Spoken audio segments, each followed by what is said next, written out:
Learning potential. What if everything you've ever believed about your intelligence was wrong?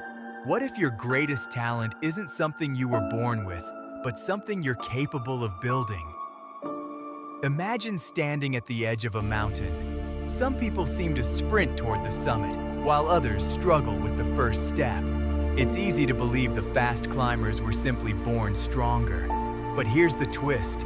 The mountain doesn't reveal your talent. It reveals your willingness to keep climbing.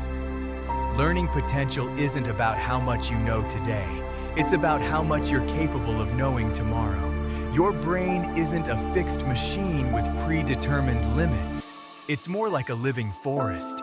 Every new skill, every mistake, every challenge plants another path through that forest. The more those paths are traveled, the stronger they become. Think back to the first time you tried to ride a bicycle, solve a difficult equation, or speak a new language. At first, it felt impossible. Your movements were awkward, your thoughts were slow, failure seemed inevitable. Yet, somehow, what once demanded all your concentration eventually became second nature.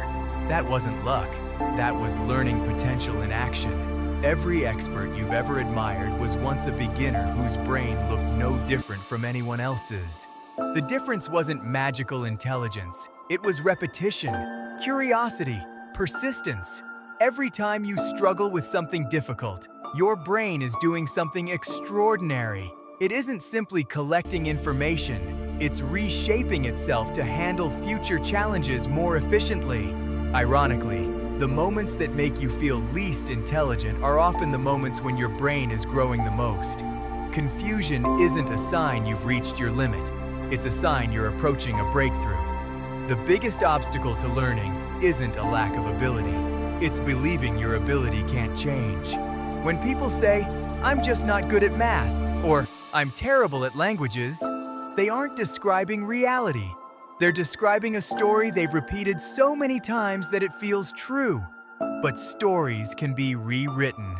Every new attempt writes another sentence. Every small improvement changes the ending. And every challenge accepted expands what's possible. Your future isn't determined by what you know today. It's determined by what you're willing to learn tomorrow. Because learning potential isn't reserved for geniuses. It's hidden inside every person who chooses curiosity over comfort, growth over fear, and progress over perfection. So the next time something feels impossible, remember this: your limits may not be real. They may simply be the edge of what you've learned so far.